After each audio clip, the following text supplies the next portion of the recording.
Hey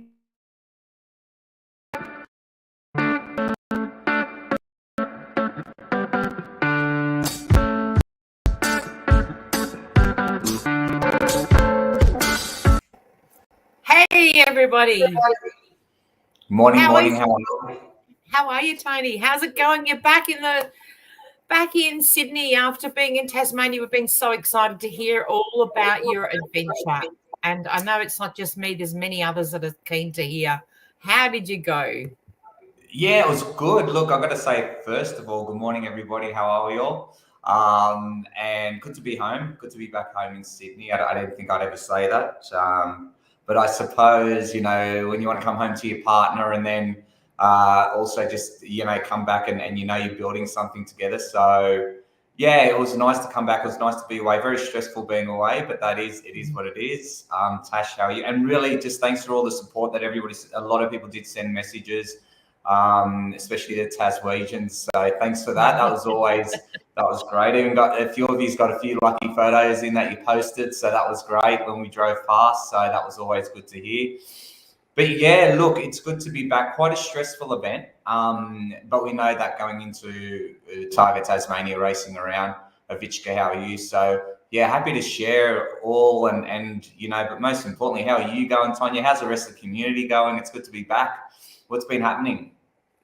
Wow, we just, for me, it's been exciting following you. And, I shared that in our blurb today. I went, following your dreams, doing something that you love and you're passionate about, really, I don't know, I just found that really inspiring. And I was like, that inspired me this week. So, oh, wow. I just felt like that's a reminder to, embrace life and say yes to opportunities. And, even though you had the clinic opening up, you would have had a lot of stuff running, in the background, and yet you committed to this and you stepped up to do it. And, that's an absolute credit to you, Tony. I think you did awesome. And it was so great. And to me, it was inspirational. So, thank you, because I just think it's great. Oh, well, thanks for that. Look, I'll share a little bit.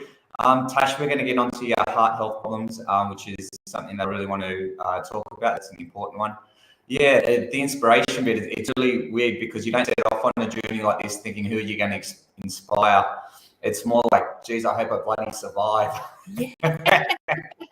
Did you, I'd love to hear a little bit about the, because obviously we watch it and get excited and you see all the, the photos and that kind of thing. But, were times throughout the week where you were pushed beyond and how did you cope with that, I suppose? Itself, I think it's just a beautiful representation of life where as you set out for a goal and you're actually you come up against unexpected mishaps, I suppose, and you've got to work out how to get around that and not to get frustrated with it and how to get on. But look, it started. I met your mate Grant Denya. We met. Good. I was hoping that you would. Yeah, so he was very, very positive. He only had positive words for you, Tanya. So that was really, really nice. But it was quite interesting when I went up to Grant. It felt like a really crack groupie. Going, hi Grant, how are you? I love it. I'd never make a good groupie. I'm terrible. So once we got through that, we had a good chat for about 20 minutes. And then, like all of us, we're in race mode. And then what happened was we had day one. Day one was unsettling. Everybody we knew first couple of stages was just to get all the cobwebs out, get the rust off and get in there and try to get back into a flow. We did well on the second stage. There was some big accidents. One guy went straight through a roundabout and hit a telegraph pole. And we thought, oh, Jesus, here we go. On day one, I just don't understand accidents day one. You go in there, but you just take, no, it's Georgetown. I think he was showing off. It was either a bad navigation call or a mechanical error. We're not too sure. And there was a few people that came off that shouldn't have. And that's motorsports, though. And then day two, we were met with the beautiful rain that Tasmania can have and sporadic bits of rain as well. So it wasn't consistent. So you go through one stage, it's dry, and you drive a certain way. The car's going to respond. Next stage is bucketing down rain, right? So you've got to travel to the next 30 kilometres away and going, oh, geez, here we go. We knew what the Charger could do and what it couldn't do. So we drove, a lot of cars were coming off the road that day. There was a lot of cars in trees, in sides of the road, hanging off cliffs, you name it. We took the Stephen Bradbury approach, John and I. We said, let's just stay on the road and everybody else will crash and fall. And we're just going to keep there. We'll just stay at 60 k's an hour. What do I care? Don't race it. Just drive it. And so we're laughing in the car going, you know what? It's the only strategy. If we pushed hard, we would have come off the road. We would have come off the road, absolutely. So we get through day two. Unfortunately, day two, a person passed away. We had a fatality in the race. So there was 3 last year, 1 this year. So that was we only found out about 8 or 8:30 at night. Everybody else found out before the drivers for some reason. And so I saw Grant at the end of that day. We had another chat because we had a clutch issue and then we nicked the sump on the car, which is where all the oil's held. So we had a very small oilet, which is absolutely a disaster. So we had to work all through the night to get that done, which we did. But speaking to Grant, and Grant was really somber, and he must have known at that time there, because when you're racing, you do get very, very tired by the end of the day. You're concentrating flat out 8 hours a day racing, and he was tired, I was tired, and we just had a few words, but there was just a heaviness about Grant, and I didn't understand. And then it was shortly after that I found out that there had been somebody had passed away, and we normally get the day before. At 6 p.m. we get told what time our start time is, and et cetera, all the details we need to know for the following day. And on that particular day, nothing had come through at 6 p.m. And we're going, oh shit, this is not good. This is bad. And time goes on. We don't get a message till 12:30 midnight that night saying, unfortunately, the race has been cancelled. So the government actually closed the event down, which was absolutely devastating. We had 4 days of racing to go. And for the gentleman that passed away, I've done a fair few interviews on this. For the gentleman passed away, I really feel for him. I really do. Unfortunately, even more so, his wife was the navigator and she survived. So, and it wasn't a high speed one. He was a very experienced driver. It was under 100 kilometers an hour. So it was closed due to the fatality. That's right, Rachel. That's what happened. It was political. As a race car driver, all of us, and the directors were fantastic at Targa. We all said, if I passed away, I'd want the race to go on. I'd want it to go on. And every competitor was the same. And motorsports, when we sign up for any motorsport event, but in particular Targa Tasmania, which is one of the most rawest form of motorsports, where the potential of death is there. And when you sign a waiver saying, I understand that I might die in this event, that's what you actually say. You do it in any motorsport event, but in particular, it's like in the 30 odd years that this event's been running, five people have died, 6 people in total in 30 years. Now that's pretty good. If you look at Paris to Dakar or Dakar Rally, the fatalities are through the roof. It's 1 a year minimum. And that's been running forever. And we just get it. We get it as athletes. We get what we're doing, what we're getting in for. We don't know, Rachel. It's a good question. I actually said the same thing. I asked if it was a heart attack or something like that, because he came into a right-hander. He did go over a set of cattle grids. The other thing is he's driving a brand new Lotus. Did his traction control get it wrong after hitting the grid and then hitting tarmac in a wet stage? Possibly. Heart attack. I actually thought that as well, Rach, to be quite honest. I thought it was something like that. So it is. Rachel goes, that motorsports and the risk, Daytona doesn't get shut down. Yeah, exactly, Rach. This is what it was. Yeah, are you picking up heart attack? Here you go, Tonya. You speak to mediums. So does Rachel. How many people have you had that have passed away in a car driving, like racing, and gone, oh, I'm glad the race stopped? Like, have you ever had that experience? No, they'll never come through that. Exactly. They'd be like you saying the show goes on, because it's, there's, like you said, there's so much work that goes into it. And when you're so passionate about something, it's a bit like me. I go on horse riding adventures, and I'd be the same. It's like you want people to go on and do it in your honor. Do it in your honor. Yeah, which was beautiful in there on it. They did actually continue Target Tour, which is totally different to competition. So out of the 500 or 600 people that entered this, there's only about 150 other competitors that race seriously, and that's our category. But you can go into a Target Tour where they still close the road off for you, and you can drive your Porsche, your Mustang, whatever you want, but you're limited to 130 kilometers an hour, right? Whereas we're capped at 200 kilometers an hour. And that's on a normal road. So majority of the racers said, out of honor for Tony, who passed away, and in honor of the event, we continued and did the complete tour. So we still did the 4 days, of driving every stage and doing everything like that. And even then, Jesus Christ, Tony, you still got dickheads who came off the road. Like, it wasn't the competitors. Like, first day, this guy in a Ferrari, it goes out there, hammers the living daylights, a yellow Ferrari, goes around the corner in between stages. So it's not even a stage. Go into another stage. He hammers around the corner. His car does 3 or 4 360s, goes into a paddock and hits a tree. And this is after the event had been cancelled. And Mark Perry, the director, goes, guys, you're all race car drivers. You know how to race. Just be sensible. Nobody come off this, that, the other. And of course, there's always one or two that came off. And we're like, Jesus, like, really? There was a Porsche that flipped, and that's motorsports. You know what? Yeah, if you race it, you break it, is what we say. Yeah. It's crazy, isn't it? Like the even Peter Brock, he was doing Targa, wasn't he? Like, correct, Adelaide. so it just shows that no matter what experience you have, that can happen, doesn't it? Like with something like that, there's certainly, and there, I suppose it's not mitigated risk, like as in you're a result of the weather. There's so much more than on a supervised track, isn't it? Where 100%. I would imagine. Not that I'm any expert. Weather, it's road conditions. So we've got to navigate around potholes at times. We've got shitty ruts in the road. We've got gravel on the road. We've got cow shit on the road. Cow shit scares me the most. That is really super slippery. If you get cow shit on the road, whoa, that's that. We've got eucalyptus oil on the road. Yeah, right? So I'd be scared of that.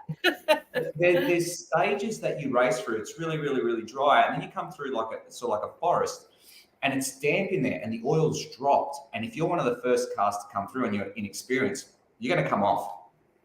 You need a lot of cars to clear that road up to really get it going. So there's so many variables that you really can't anticipate. Now, if you're chasing for a podium, which we weren't, thank God, if you're chasing a podium, geez, I tell you what, it is dangerous stuff because you're pushing seconds. You're trying to drive that a little bit harder, a little bit more aggressive. You got to do the whole lot. So too many variables to take into consideration. That's why we get a trophy for finishing, I suppose. Got to risk it for the biscuit. That's racing, baby. That's right, Rachel. You got to risk it for the biscuit. That's what you got to do sometimes. You really do. And in this event here, we know we would have started racing on day 4, 5, and 6. That's when we would have started racing properly. But it's good. It is good fun. It's a beautiful event. The community of Targa has been absolutely fantastic, and I was proud to be a part of the 30th race, which was quite honourable to be in that. So it was cool. Let's see what happens next year, right? Yeah, so, absolutely. Yeah, absolutely. So thanks for that, guys, and thanks for your support again. It was really, really super cool. It was a good event. It was really, really nice. I love seeing Jen's photos. I don't know whether Jen's on yet. I haven't seen her. Amazing. Hi, Karen, and we've got a few jumping on board, and I suppose we need to bring up Tasha's comment because she's having some health issues at the moment.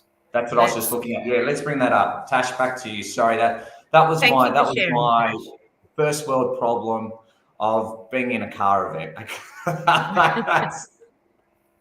Now let's get on to something that's really important. Tash, tell us more about this. What have you heard about this? Do you know much about this one, Tanya? No, I haven't heard. Having heart health problems at the moment, which is stressful. Absolutely, Tash. Heart's a big thing. Like, it's what we can't live without. That's for sure, isn't it? One of those organs. But I'd be interested to see if there's been stress around that's created this, and whether it's in the family too, Tash. If you want to share, if it's a bit of could be a genetic thing.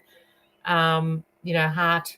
The good thing now is that they can monitor, that's so much better now with being able to pick up things. And, I'm amazed at, like, my partner had a stent put in and it was so straightforward and off he went. And, it's Well, this crazy. is And his was Andrew. just, Andrew, his was actually picked up because he was having, well, he didn't know what was going. He thought he was having heart turns, but it turned out he was having anxiety attacks. Right, so he was going to the hospital, so he'd call the ambulance, and I was like, "Oh, I'm not feeling like it was heart," And it turned out through that, then they did tests and they found he had a blockage, so it needed to happen to, because he might not have, if he didn't, then it could have blocked, and the rest is history. So you just That's don't sad. know. You don't know, do you? There was a guy. Orla and I were chatting about this gentleman the other day who was complaining about having pain in his left hand a little bit, and he didn't know what it was. And GPs and everybody were telling him, "Don't worry about it. Don't worry about it." And there was somebody who said, "No, we're going to go do a scan." He had a mini heart attack without even knowing, and they took a stent into him. And there was a blockage there, so you really don't know. It's the body's quite resilient in that sense, and And it's often us, though. We dismiss things, or we think, I don't want to be a pain, it's just a little ache. I think, Yep. it's kind of in our nature, isn't it, to brush things off to a degree. So, it's reminders like that is like, if you have something that's niggling, to get it checked out. Here you go. Yep, go with this one with Tash. So Thanks high for blood sharing. pressure, which is on medication, and Tash is only young, so this is interesting. Have you always had high blood pressure, Tash, or when did this start? Because you're not really in an age bracket that you think that would be normal. High blood pressure, which I'm on medication for. Oh, one of the vessels in my heart is too much thickness. Okay. So obviously the medication would be to help with that. And there is a history of heart problems on mum's side of the family. Wow. So that's really good that they're monitoring it, Tash. Like, that's, that they're on it. That's such a good thing, and they're aware of that, because that's half the battle, isn't it? Yeah, the thing that I'm picking up here is as soon as you go high blood pressure, I associate that. Not a lot of us do. Is, let's say if it's a stress thing, and that can sometimes bring up your high blood pressure, as we know it does. The thing that I'm thinking here, Tonya and Tash, is like things like meditation, things where we just slow things down, where we just allow the body to heal, to slow it down, to give a little bit of stuff. But I don't know what, I just feel, I know a really good friend of mine who had high blood pressure, massive amounts of anxiety, went away did a meditation retreat. Now he teaches it, which is fantastic. And he goes, it really changed him. It was the anxiety of his father passing away, to be quite honest, is what really brought it on for him. Just it freaked him out. The guy's a psychologist too, so nobody's immune to stress or how to deal with stress either. We're all in the same boat, yeah. But he found that, and I found for myself personally, meditation works well. And I found with a lot of clients that go and say, Tash, I don't know if you're doing that. If you're doing any meditation, because doctors can do everything, but you also have to do something to help yourself out as well. You've got to do things a little bit differently. So I don't know if it's exercise, diet, meditation. What else is there, Tom? What else could you do around this? Yeah, absolutely. I think all of those are important. And maybe to tune into your inner guidance, Tash, because often we get shown things, or we get given signs as to either, don't eat this, or go for a walk, or don't overdo it, or, and we don't listen to it. So I'd be really tuning into that as well. Yeah, 100%. And look, Rachel's got a really cool one here. Where she goes, I did a reading for a person at Penske. Is that the whiskey, the gin place? Yeah, the gin. Yeah, absolutely. Yeah. Like, Rachel, you've got shares in that place, haven't you, mate? Like, you give them a plug whenever you can. You're like, you're sponsored by the guys. But it says here, once had mentioned, please get your heart checked. Paul wrote me an email and said that I had not told this person to get it checked. They'd be dead now. They had a huge blockage. I inevitably saved someone's life. Yeah, inevitably, yeah, you did, 100%. That's amazing. That's awesome. That is awesome, and yeah, and that's important. You know what, Rach? Even if you got it wrong, it doesn't matter. Like, do you know what I mean? Let's say if they go and get a heart check and it came up clear, like, oh, what's that loony person on about? You know, she had one too many gins up at the distillery. That's cool. That's not a problem. But they did go get it checked out, and you were right. You were absolutely right. So good on you for doing that. I think that's a big thing. And it's not uncommon. Oh, sorry, Tony, but to cut you off, but no. it's not uncommon for Spirit to come through with messages like that because they're up there knowing what's going on. So, you know, it is and I'd say, Rach, you probably agree with that. It is something that you often hear them come and give advice on where people are at and how their health is. Yep, exactly. I think it's great. That's a really, really. You watch now, Rach. You'll have a whole lot of people lining up to you. You'll be the medical intuitive person. Yeah, medical intuitive, Rach. Yeah, I love it. Who was it? The most famous one. What's his name? I've even read his book. The medical medium. Edgar Casey. Edgar Casey. Yeah. He was amazing. I remember reading his book. And he was a medical intuitive, and a lot of doctors used to go to him. And I remember it was him, a doctor came to him, this after the Second World War, and a lot of guys were getting their legs amputated because their knees were blown apart or whatever. And so they'd amputate the bottom half of their leg. And what would happen was a surgeon went to Edgar Casey wanting a solution. He goes, I don't know what is in Edgar Casey. And he went into it. He goes, you're going to find a metal. It's a metal that actually the body accepts, which was titanium at that time. And he goes, and you're going to rebuild the knee with this wire. And that's what started happening. That's where they started to do the first sort of knee things. And it was things like that were really cool. And there's a whole lot of things that he did. His thing was being able to look at auras. And from auras, he could actually tell what was wrong with somebody. So aura, it's pretty interesting stuff, though. Rach, that's your call, mate. And even the medical medium, I check him out too, Tash. He's all about, you know, what food you eat and things like that as well. But he keeps it pretty simple and has some great, he's written a few books on it. He's really highly regarded. Yeah. Tasha's saying thanks for that one for sure. And what do we got here? We've got, Avichka. Avichka brings up an interesting. So if anyone else can help out Tash, let us know because she's going to need all the help she can with this. Sending you positive vibes too as well, Tash. Absolutely, Tash. Stuff for you. So Avichka's had a rough week in the ER with the son, has influenza A. It's like COVID. And Anika now has the fevers. Just doing your best to be patient, calm, kind, and go with the flow. Oh, it's hard when you've got littlies that are crook. That's not an easy thing at all. I'm feeling for you, Avichka. Yeah, definitely. And it just sounds like, it's a really, really rough time. So, just do what you do best. Just love your kids as much as you can. And that's all you can do. It's the best remedy, I think, sometimes. Yeah. And I also want to go to say this. Yeah, I think this is a good one because many people will be feeling that. We've got Mother's Day coming up on Sunday. For those that don't have mothers around, you know, it is an emotional day.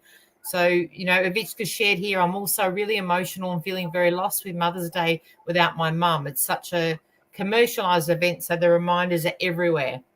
Yeah. We're the same. We've run out of mums. Like, put up your hand if you've got a mum now. We can go to a workshop. Go, put up your hand if your mother's still alive. You go, wow, you're a rare breed.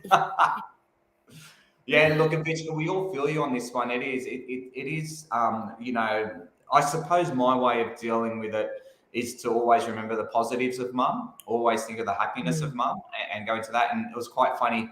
I was sitting down, we were in Tassie and watching TV, and of course, as you say, Avichka, it's so commercial. Like, she's right. It is really commercial. It's like even bloody Bunnings are saying, come down to Bunnings for Mother's Day. I'm like, what would my mum want from Bunnings? Like, seriously? Like, there's nothing that she would want. But I remember looking at my mate Tomo and I go, because his mother's passed away as well. And with all these Mother's Day sales, I go, Tomo, haven't we saved a fortune this year? And we laugh because, you know, we didn't have to buy a Mother's Day present. But that was our way of dealing with it. It was just a bit of humour sort of thing. And it's not to be disrespectful. It's just, it is what it is. But if it's what are some of the rituals? What's your ritual for remembering your mum? Let's say if it's a birthday or a Mother's Day. What's yours? I'd love to hear everybody else's. And Avichka, this might be able to help you out as well in dealing with that or remembering her. in whatever happens. Absolutely, because they're the things that inspire us. And also, I want to go to Danielle's comment here. Danielle's now working, so she doesn't get to join us much on a Thursday. Hey, Danielle, shout out to you. And Danielle's also shared that she feels the same regarding the loss of a son. So, as a mother, on Mother's Day, it's not only those that don't have mum, but that mothers that don't have children. So, a great point, Danielle. Appreciate you putting that up. Thanks for that, Danielle. I haven't thought of it that way, and I do feel for you because losing your son's going to be hard. Hey, by the way, you're texting whilst you're at work, Danielle. You're cheating here. You're getting paid to be at TNT Thursdays. But I'm behind you, Danielle. Don't worry about it. It's been productive. Okay, I would like to hear it from both points of view. Danielle, what do you do to remember your son on Mother's Day? Well, is there a ritual or something that you do, or is it a grieving process, or what is it for you specifically? I'd love to hear that. Tony, what about yourself or anybody else that's lost a mum? What would you do on Mother's Day so you can have one that's a special moment with your mum, whether she's here or passed away? Look, I usually, and I probably don't necessarily just base it on Mother's Day. So often if I'm really missing my mum, I will sit there and set the intention to connect with her, and I'll do some automatic writing. And that's a little bit, and I'm not just saying that because of my cards, but I'll put the mother card there and go, that's my intention, is to connect with my mum, because even though I'm a medium, we still have, mums around, but to actually call in and get specifics, I still need to set that intention and really, be clear about that. And so that's what I find, but anyone, you can do it anywhere, it's just basically sitting in a quiet moment and having your journal there and asking, saying, Mum, what would you like to share with me? And just trusting that the things that pop in your head that are often thoughts, when you write them down, you can then, take a moment and go back and really connect with the message and your mum, or say in Danielle's case, his son, to get that message. What would he like to share with his mum on Mother's Day? And, it's a great one to connect. And I'll often get that sign, when I'm reading for somebody and they struggle to connect with their loved one. I always recommend that as a really powerful one. And, I'll often have a candle, and if you create a bit of a ritual with it, it's amazing the power that draws for that spirit to step in. I really like that, Ton. That's really nice. Do you still ask your mum questions or advice? Oh, God, goodness, yeah, absolutely. Absolutely. I'm like, Mum, what am I, what's happening? Or, something's going on. And I'm like, I need, when you need some mum advice, I'll be like, okay, give me the signs. I'm really stuck here, Mum. And it's like, but they do. And you just got to be open to it. I love it. I think that's great, because your mum's going to be the most forgiving person in the world, but she's always going to have nobody else is going to know you better than your own mum, right? So, and I really like that. I think that's pretty cool. Oh, Marianne. Yeah, Marianne's got the double whammer, Mother's Day and her birthday, and I miss her. Oh, Marianne, that's a real, that makes a really big impact to have both. Both. What do you do, Marianne? I'm really interested. Like, what do you do to remember mum? Or what's your thing? And it is, two in one day. Geez, that's a double whammy. Definitely is. I'd love to know. I'd love to share with us what you do. What are your rituals that you do for mum? Let's have a look here. I love Danielle's one. She's put here, I feel like I'm stuck in grief a bit. And that's okay, Danielle. Be kind to yourself with that is what I say. Grief's different for everyone. She has a 6-year-old as well, so she's going to train him up on our traditions, i.e. breakfast in bed. So I love that. Like, that's a great one. They're traditions that go back generations. They're what you shared with your own mum. It's so cool to be able to pass that down. Yeah, I like the word here, Danielle. You made me laugh. The word train. So I'm going to train him up. Danielle, how often do they have training? Is it once a week, 5 days a week? She's got a 6-year-old. There'd be a lot of training needed there. Yeah, but look, Danielle, you've lost your son. I don't think you're going to remember your son. If remembering your son and having an emotional moment with your son that's passed is called grief, don't ever lose that then. because that's a beautiful thing. You know, he's going to be with you all the time. Yep. Yeah, Lockie was well trained. Look at that.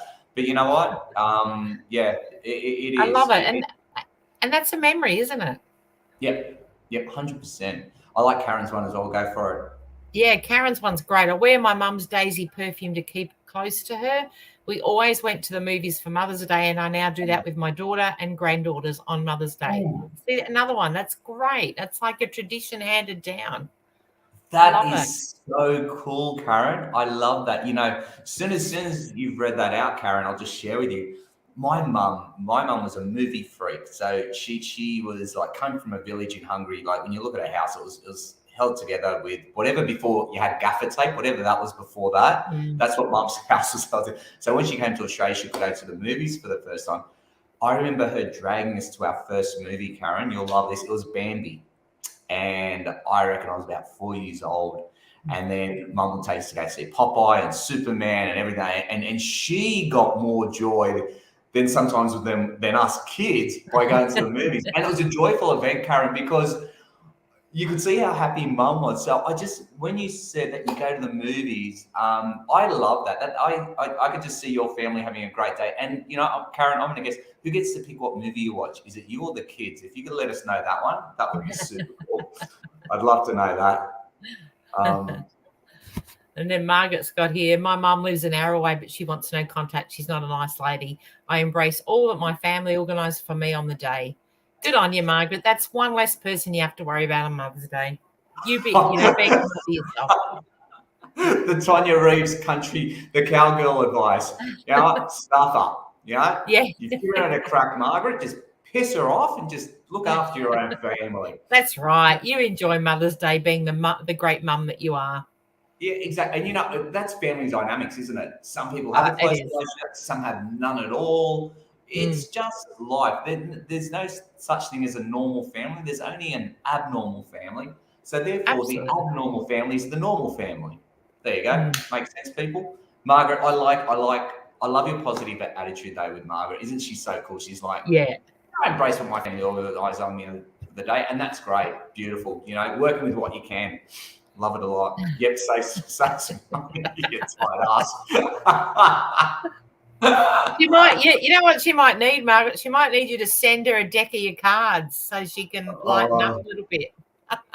It's just, look, it does spin me out though, Margaret. It really surprises me because, you know, my mum was always pretty cool in that sense. And we grew up in families where mums were always close to their kids. But then you hear of people who have that divide where mothers just, for whatever, I don't know, they just lose their shit. And they don't want to talk to their kids. And you see dads do that a lot too. I'm going, dude, like, what are you doing? Like, these are your own kids. At what point did you give up on the game called parenting? You know, at what point do you do that? Well, it's, you know, often it's kind of, you know, if you go back down the line a bit, it's often the way that they were brought up, you know, but not that that's an excuse, because some people have a really crap upbringing and still manage to be there and change that whole dynamic and that whole story. So it really, I always think it depends. Whatever makes you feel happy to think of it and relate to it, you know, is the most important thing. And, you know, I think like with Margaret, you know, she's moved on a bit, and you have to be able to forgive that person, you know, regardless, and just say that's your wishes. You know, it's your deal, not mine. And it's not always easy to do that.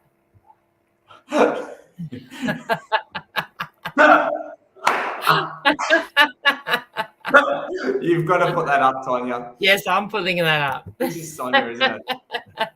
This is my daughter sharing her experience. Shelbs, we couldn't abandon you. Shelby's going to be up helping me at Sydney, Tony, so you'll be able to catch up with Shelby. So it's going to be exciting. I'll make sure the haircut's done. With the stuff I pull, I'm surprised Mum hasn't abandoned me yet. Isn't it the best?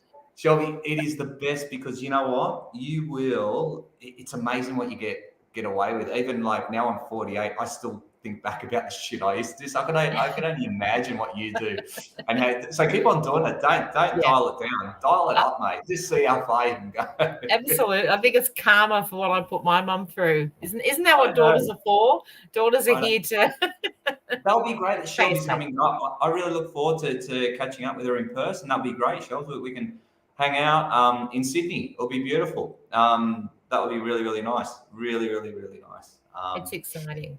But that's you've got comment of the day so far. Margaret's got. Here you go. This one's in, Margaret. You actually you interesting. This one.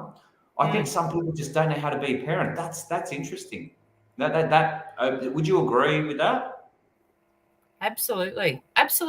And when you think about it, like, okay, you know, everyone has different reasons for having children. So if somebody, didn't necessarily plan it, or in some ways, if you imagined it to be totally not what it was, and then went, oh my God, like, it's not like a gift you can take it back and go, hang on, can I exchange this? It's not like Bunnings, isn't it? Bunnings, you can get a refund on anything. You can open up stuff at Bunnings, take out the bits you want, go back and get a refund, go, I only one of those bits, can I have my money back? And they're like, okay. That's right. Kids don't want that, right? Or take up a hobby and go, I suck at this, I'll leave it behind. You can't do that as a parent.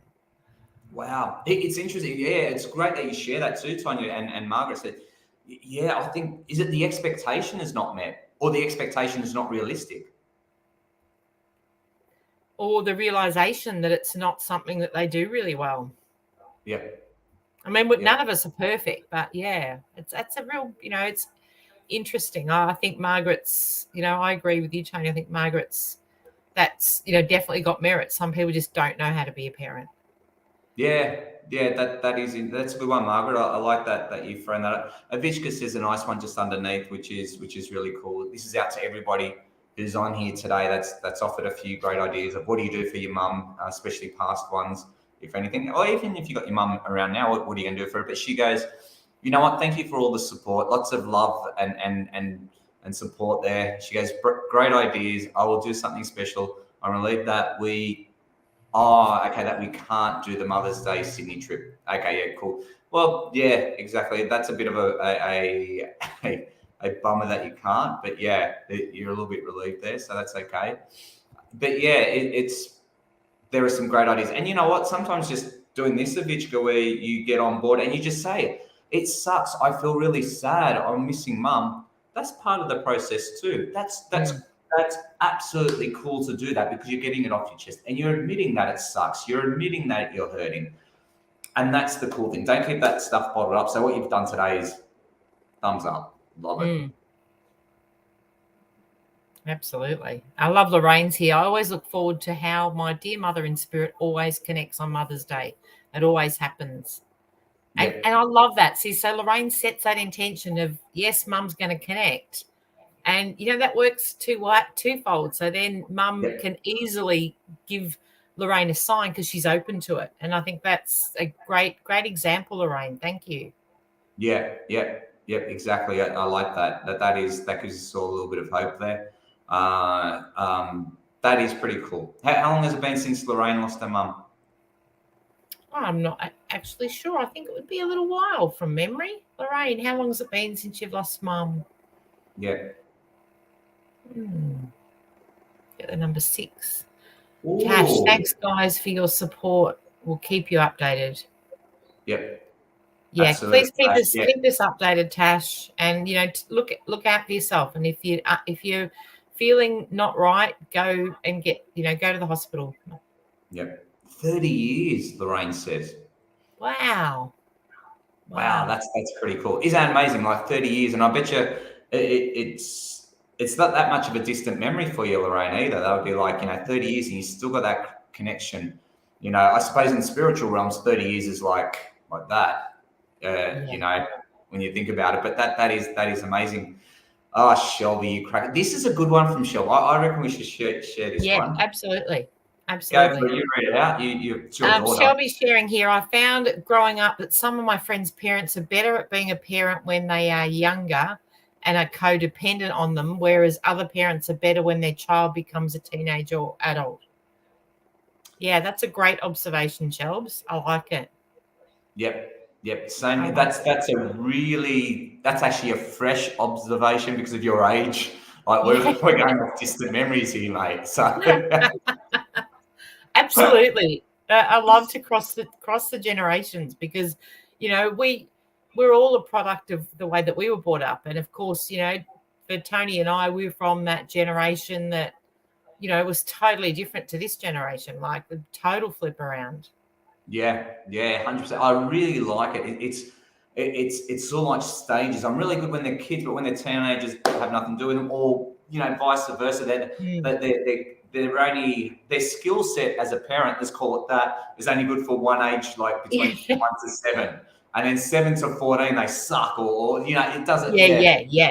It's an I like interesting. them when they're older. I like them when they're older. Yeah. But Yeah, I've got friends that are the opposite. So it's really. fascinating. Hey, Kylie, how Kylie, are you? hey Kylie, how are you? Let's have a look. My biological mother's not around. We talk occasionally, but she's not in my life. I have accepted her for who and what she is and still have love for her. However, I'm very fortunate for having a beautiful woman that has unofficially adopted me.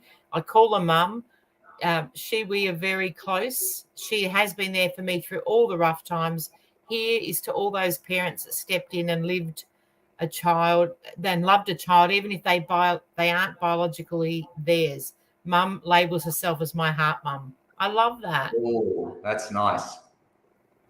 That is nice. Geez, Kylie, you actually bring up a really important one, and it sort of goes in with the conversation that we're having here, Tonya, where we're talking about, somebody who's got a mum and they're so distant from them and they want to have nothing to do with this sort of thing, because for whatever reason they're fallen out of love. But Kylie's got this other one where I go, it's like I'll just use the phrase adopted mum just for the sake of it, or your heart mum, I should say, where another human being truly loves and cares for that other person, and it fits that mother role for them. And Kylie, you fit the daughter role for that person as well. Mm. So it goes both ways, and it's just beautiful. Like, we are codependent. We really, really are codependent. We need somebody else in our life to get through this thing. A lonely life is a miserable life. It really is. We're not designed to do that. And I just love what Kylie's got here because she's found it. She's found that mother figure that we all yearn for, and that's why when they do go away, it's terrible. It's devastating. It's that unconditional love. And Kylie, thanks for sharing that. That is a really, really cool. It's another perspective on mums, dead, alive, adopted. It is just an amazing thing, and it's a very nice one. Thank you for sharing that. Yeah, absolutely. And then Shelbs also shared one of her friends mum was super smothering parent growing up and did everything for her. Now she struggles with being independent. Oh, cut the umbilical cord. That's what I'd be telling a Shelby. Yeah. That's what you got to do. So Shelby's putting in here, I raised her to be independent so she finds it easier to do things on her own. Yeah. I've always been independent. So I suppose I've always encouraged that traits in all the kids. And I've got I love how she refers to you just as another person. Like, yeah, where's Tanya's raised me. It's like the Simpsons how Bart calls Homer Homer. Yeah, that's exactly right. We are the Simpsons. Oh, that's brilliant. Oh, that's funny. That is funny. But yeah, we're all different, aren't we? So 100%. And Vichka goes, I'll see what the future holds with that. Very, very interesting. Keep hearing this is the easy part when yes. When you jump in and help Vichka out. Yes, it is the easy part. Seriously, make the most of it, Vichka. You know where they are, what they're doing. Yeah. There isn't any easy part, is there, Tom? Depends on what aspect you come from or what, and a little bit like what Shelby said, some people love babies and they really, the baby young kids, they're really super into that. And others that like, the child to be, maybe not as babyish and a bit more independent. So then they appreciate them when they get older, they can do fun things with them. So yeah, it's but here Margaret's put here, Korektovitska teenagers are crazy. Love it, Margaret. Yeah, and you just They got to kind ask of get, yourself. they do, and they kind of get crazy when we get crazy because we're at that age where we're going crazy. Yeah, exactly. So it's a perfect blend of the craziness that happens. And it is, look, don't forget, you've got to ask yourself as a parent, were you any different as a teenager? Yeah. Most probably not. No, like to have the expectation that your teenager is going to be well behaved and obedient, before you get rid of those ideas, that ain't going to happen. They're going to lie to you. They're going to try to rip you off. They're going to do shit behind your back. They're going to, unless you're fortunate, you got a nerdy kid that just loved physics for some reason, then you're pretty safe. There's only so many kids who study physics, though. Very small part of the population. Other than that, guys, we're all screwed. Kids are going to stuff around. That's what they do. You got to have a laugh. Yeah, they're all different. Definitely, it depends on their personality. Obedient, never heard that in my vocabulary. Yeah, I know. We The get stuff that, you shall we? You know. don't even need to write that. Hey, Geordie. Geordie, how are you? Good to have you on board. Yeah. Look, don't worry, Shelby. I remember my mum, I'll be remember teacher, and we had the fight from hell. We had a yelling match like there was no tomorrow. If it was a game of tennis, it was but both players got evicted out of the court. It was like nobody was winning this one. And mum, she goes, "You should respect me. I'm your mother." I go, "Respect." I go, "You've got to earn my respect." Now, this is me as a shitty 15-year-old, 14, an obnoxious shit, right? And I remember being adamant about it, and mum's just lost it, right? Now, if mum had a chance to get a refund on a kid, it was right at that moment. And rightfully so too, can I say? Rightfully so. So Shell, don't worry, we do shit, and unconditional love's an amazing thing. So yeah. I like Geordie's. Oh my God, yes, crazy kids. Yeah. Yep, we breed them. We can't, can't blame anyone but ourselves, can we? Really? Oh, they're fun. They're entertaining. Yeah. Oh, I like that. Sorry, I was just cutting in. Margaret's she's got the same 15-year-old at her place, Tony. Look, Margaret, I'm going to say there's no solution because I don't know what I could have done differently.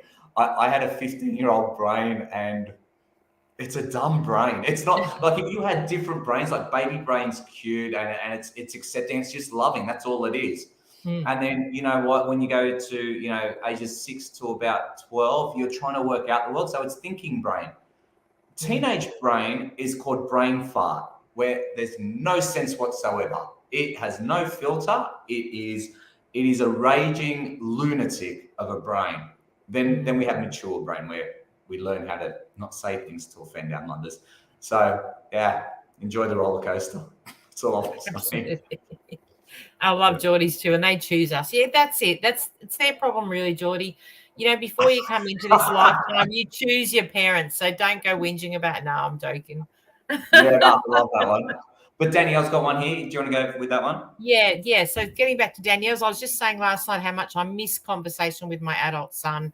He knew me inside and out. And they're the things that, and they're the things that might have driven you crazy or might drive us crazy now that I often find when I connect for readings with people.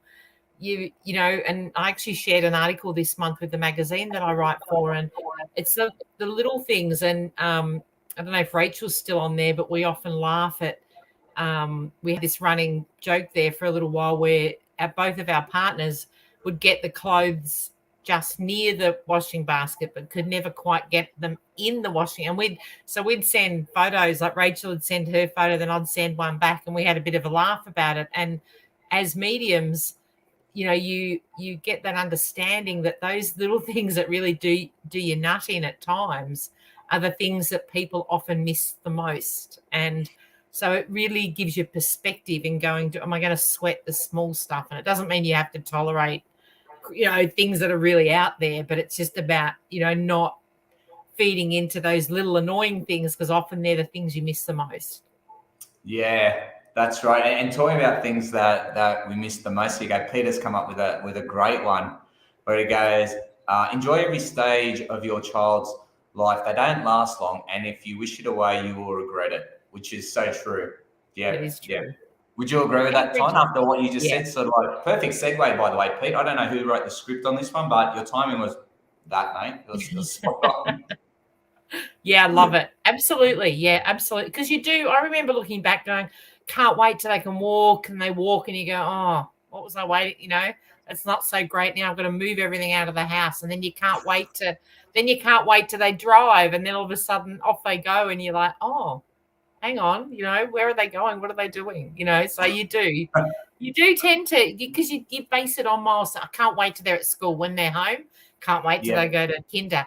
Then all of a sudden they go to kinder for 2 hours, 3 days a week. And it's like, oh my God, get in the car, get out of the car, get in the car. And it's like, you know, all those stages, I think you kind of feel like, you know, that they go through. Shelby, you're on fire today. You are absolutely on fire. That response, and then they crash your car. Has that actually happened? Yeah, Shelby's cars had more accidents than any of our children, or us included, I believe. And this car just keeps. It's an incredible car, and it is. I said it's definitely looking out for her because she's hit more kangaroos, wildlife. Ran off the road, Wow. not because she was going too fast on the dirt road with a front wheel drive car. No, not at all. No. But that's all right. If you're going fast with a front wheel drive car, just hammer it. You'll be fine. I think she was. She thought she was in Targa, I think, Tony, and wiped out the mirror on the tree. Yeah. No. I love it. Karen's got a nice one too. You want to pick that one out? Yeah, absolutely. It's the small stuff that gives the messages proof it's their loved ones, etc. They ate pickled onion white bread sandwiches. I love that. I love it, Karen. Absolutely. Yeah. You know, and it is. That's what I find really powerful. And, you know, Karen will relate, and it's interesting. We've got Geordie and Rachel here too. They're both, you know, all mediums. It's the essence of that person that really is where the resonance comes when you're giving those messages. It's the, you know, the those little things that really connect people to the dots, even more so than you can give names, addresses, and all these great factual things. But the things that I find the most pivotal with somebody when you're connecting to spirit is the essence of that person, and it's the little things. And I think Karen, awesome point, because you know, it's so true. Those little tiny things that are like the little gold nuggets that bring things together, and it's like that heartfelt connection for that person as well. Yeah, and the pickled onion white bread sandwiches, love it. That is brilliant. I've got to ask you, Tanya, being a mum, geez, you've done a good job, because you've got your daughter listening to your show. Like, a lot of kids will go, I'm not going to listen to mum's show. It's boring. It's mum. Who gives a shit? I hear her all the time. How do you actually feel knowing that she's on today and actually listening and having a good laugh with you? I mean, like, it's awesome. It is awesome, and I do appreciate it. But I also know that it's more for catching up with you, Tony, than it is to catch up for me. So if I was doing a show on my own, I'm sure Shelby would go, "Hi, Mum."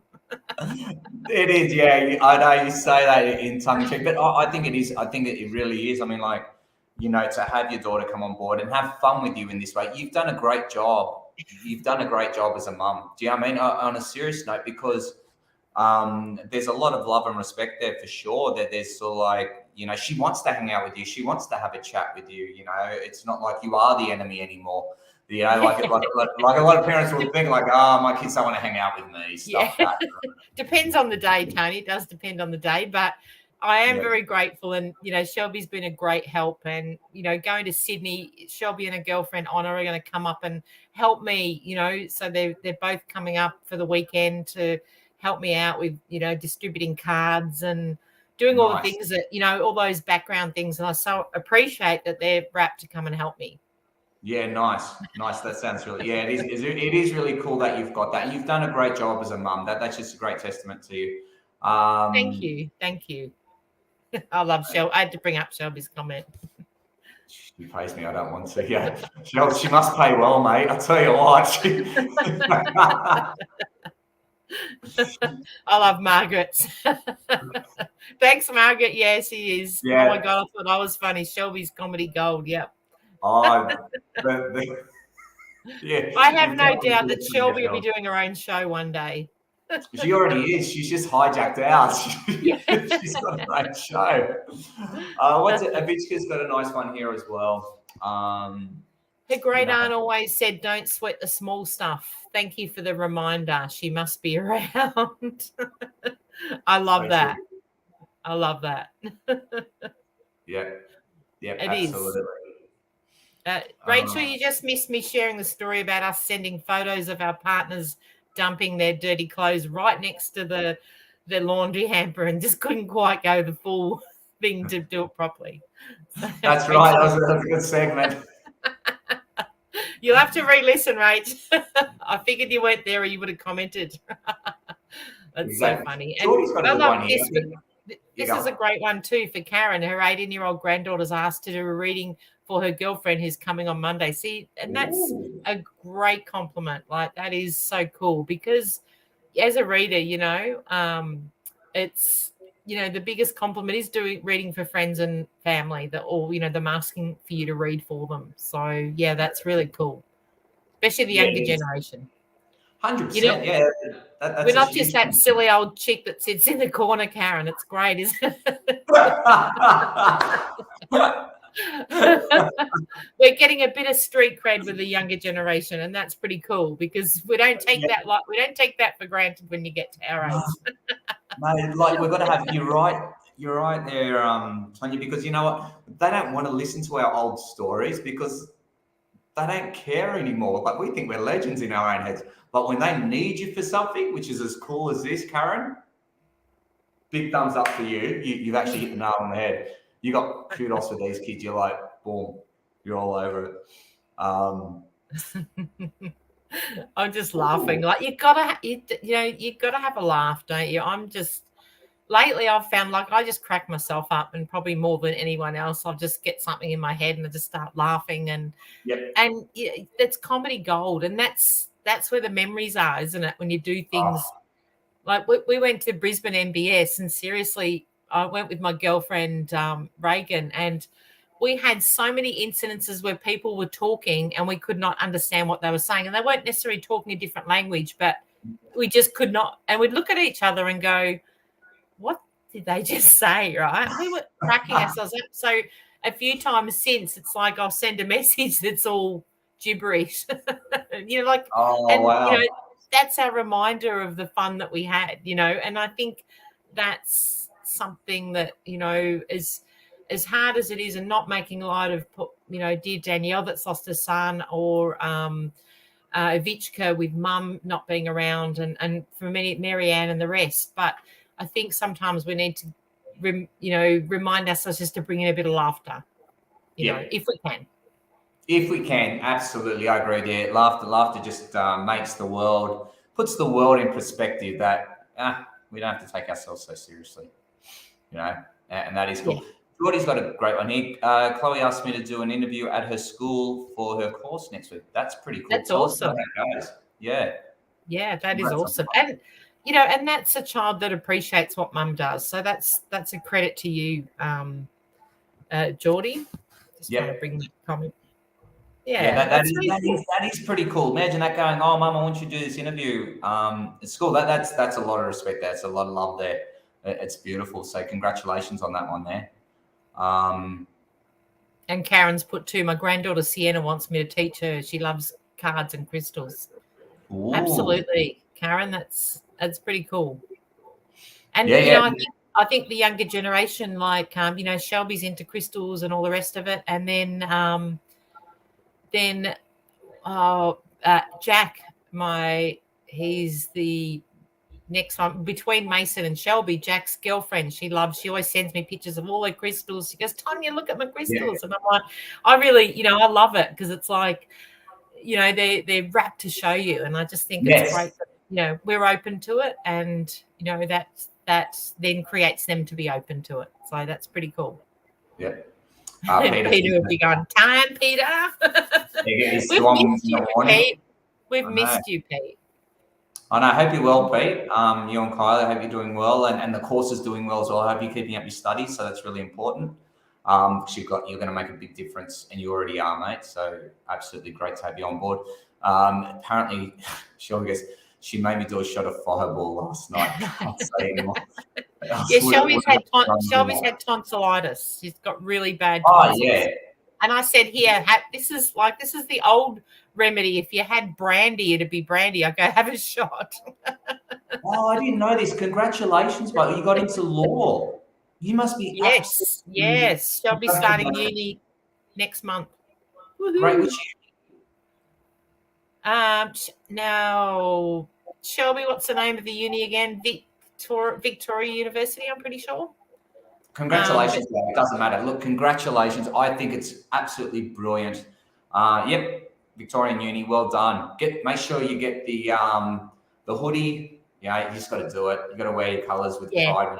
You know, and people just assume, Shelby, this is a great thing. People just think you're smart if you wear the hoodie, right? Yeah. Like, if I ever go to Harvard, I'd buy a Harvard hoodie because, hey, what do I care? Like, you're going to rock it. I've got to get one for Andrew because he's put on his LinkedIn profile that he went to Harvard, and he's got all these friends that have gone to Harvard. Apparently, they all like him because he put Harvard. I know. Hey, you know what you've got though, Shells? What's really good if you're still doing hairdressing, it's a great way that you can now do your hairdressing to fund your way through uni. Do you know what I mean? You just do it, pick it on the days, and don't forget, uni only goes for 13, 14 weeks at a time. Then you have a break, and then you're back on for 13 weeks. So there's a lot of in-between times, but good luck with it, mate. I wish you all the best. You know, put in the hard yarns. It is a golden ticket at the end of the day, Shelby. Just persevere. It's going to get hard, and it's going to really challenge you like there's no tomorrow, but that's what university is designed to do. And when you get through, as soon as you get your degree, you'll have a golden ticket, and nobody can take that away from you for the rest of your life. So get in there, do the hard yards. I'm really proud of you, mate. I think it's great. As a mum, you must be super proud. Yeah, absolutely. I am. I'm absolutely wrapped. She's done an awesome job and worked really hard to get there. And, you know, I'm absolutely proud of Shelb. She's done really well. Really well. We've also got Kathy. Hey, Kathy from the US. Kathy and Lloyd, we haven't caught up with them for ages. Maybe they don't know we're doing daylight savings. Is it evening over there? Is it? Because I always get the time difference mixed up. So I don't know what time it is over there. But I don't know whether Kathy and Lloyd are usually working at this time or busy. They actually don't know it's daylight savings, so our clocks are changed by an hour. That's the other thing. So that's true. Sorry, I should have told you how Australia, we're just a little bit different, mate. Yeah. Instead of saying good day, we say good day. How you going? Is actually 3 words. How are you going? Right. It's amazing what we do. But good to have you on board, Kathy. Hey, look, guys, we're going to wrap it up. Peter's given us the wrap-up warning. I want to say happy Mother's Day to all the mothers out there, whether they're here or whether they're passed away. We'll be thinking of you in spirit. So have a great one. Tonya, I hope you have a great Mother's Day. Like with your daughter and the sense of humour, I reckon you guys are going to have a cracker of a day. So I'm sure you'll spoil up. Guys, all the best. Thank you so much for that. Thanks, everyone. See you same time, same place next week. Bye for now.